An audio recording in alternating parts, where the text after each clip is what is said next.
Hey, it's Tristan, the guy that doesn't wear a shirt ever from www.primaledgehealth.com. Before you comment down below with the typical, do you even own a shirt or put a shirt on, let me explain myself, which none of you should ever feel like you have to do. But let me explain to the viewers why I'm never wearing a shirt. First of all, right now it's about 10 a.m. in the morning. I live in the Andes of Ecuador, a little town here nestled in the Loja province, kind of near the border of Peru. And it's warm here. The weather is pretty much perfect, in my humble opinion, year round. Um, got beautiful blue skies today, and it's probably 68 degrees here in the semi shade. The sun's starting to pop out behind this little layer of smoky looking clouds here. But yeah, I don't wear a shirt because the weather here is really awesome and I enjoy getting natural vitamin D production going in my skin. So every morning in the AM, I come out here in this intense equatorial sun if I can, if I got time, and I usually make time if I don't feel like I got time. Um, and I get the sun on my skin. I get the sun on as much of my naked skin as I can. How do you know I'm wearing shorts, by the way? Everyone complain about me not wearing a shirt. How do you know I'm wearing shorts? I am wearing shorts right now, so don't worry. Um, but yeah, natural vitamin D production, getting that UVA and UVB on your skin. No, I'm not afraid of the sun. I do not believe that the sun is the enemy of mankind. I believe it's one of the most important things for our health. Getting out in the natural sunlight, full spectrum light, getting nitric oxide production under our skin, dilating our blood vessels, creating vitamin D out of sulfated cholesterol. Um, so, yeah, there's my excuse for not wearing a shirt. I'm so sorry if that offends anybody. 2 minute rant, off topic, but next. Talking about an email I just responded to today from a buddy of mine, from a client, and he's been losing steadily lots of body fat over the last year using, for the most part, a ketogenic approach, having some intermittent use of some other methods. He was using a little bit of fasting, but the guy's lost a significant amount of body fat. And he's recently begun working out pretty heavily, I think 3 to 4 times a week at a gym that's very focused on movement, very focused on um, fun movements like clean and jerk, stuff like that. And he hasn't done a lot of these weightlifting type movements or powerlifting type movements like the squat, the bench press. I believe he's doing. I'm not sure exactly what his program looks like there, but he's really excited to build up strength. And he's been seeing a little bit of strength gains as he progresses for the last few weeks. But he's kind of hit this intellectual stumbling block where he thinks, and I'm not criticizing this individual for thinking this is something that is very common. He thinks it's kind of one thing or the other. You either build strength and a little bit of muscle mass, which he's doing through the movement training that he's been working on, or you can restrict calories a little bit, restrict your food intake, your energy intake, enough to lose body fat.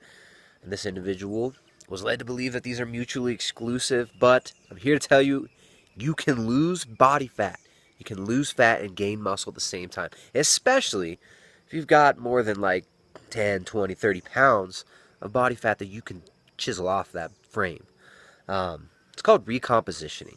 If your macros are formatted correctly, if you're getting sufficient protein, namely, if you're getting sufficient protein, and you have enough energy to get in intense workouts, and you're stimulating your muscles enough to create a little bit of a hypertrophy response, to create the necessity, the perceived necessity by your body to grow some new muscle mass, you can both build muscle and lose body fat at the same time. Now, the way to do this is make sure you're getting sufficient protein. Now, for everybody, optimal protein might vary a little bit. For individuals that are trying to gain lean muscle mass, I'd say around a good place to start would be around 0.8 pounds, I'm sorry, 0.8 grams per pound of your lean body mass. That's your body mass minus your fat mass. So 0.8 grams per pound of lean body mass is a good place to start. You know what? Honestly, you probably don't need that much. But just to be safe, and because protein fills you up a little bit and has other beneficial effects, that's a good place to start when somebody's trying to gain muscle mass on a ketogenic diet or a carbohydrate-based diet. So the next step, you're going to want to figure out how much fat you'll need. You're going to want enough energy to get you through the workouts. You're going to want to be able to get through these intense workouts, but you want to also be able to tap into body fat as well. So you're going to be into a slight little deficit, probably no more than 15% deficit for doing like a recompositioning. Make sure you're getting sufficient protein, stimulating the muscle enough, and your muscle mass will improve while leaning out, while losing body fat. It is not impossible. You don't have to choose one or the other. You don't have to do this endless bulking and cutting. You can actually recomposition if you do it intelligently, if you dial in your macros correctly. So figure out how much protein you need. Get the protein that you need to rebuild that muscle, to build new muscle mass. Get enough fuel, whether that fuel be from fat or from carbohydrates. Enough fuel so that your workouts are intense enough to create that response, to get your body to stimulate that muscle growth. And of course, get sufficient rest, correct your circadian rhythms, make sure your light cycles are legit, make sure your hormones are balanced. But if you get sufficient protein, get enough energy in your body so you can get those workouts in and maintain that slight deficit so you're tapping into some of that body fat, losing body fat gradually and building muscle gradually is possible. It is very possible and not that hard. And a well-formulated diet and plan should get you there. So you can build muscle and lose fat at the same time, and it's much easier if you've got more body fat to lose. So if you're overweight by,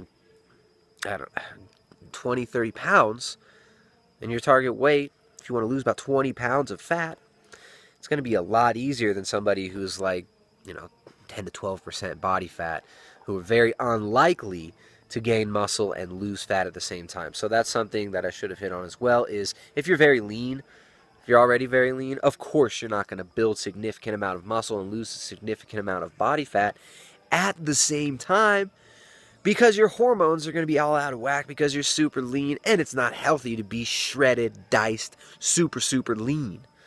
Your body will be wanting to store fat, will be wanting to lose muscle, and is not going to want to get bigger when you're already 10% body fat, very, like actual 10% body fat, not internet 10% body fat. When you're actually 10% body fat and you're not using anabolic steroids or exogenous hormones, it will be quite difficult to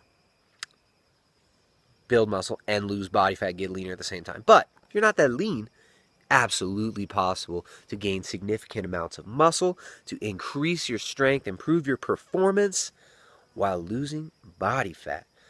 So you can find more videos, www.primaledgehealth.com.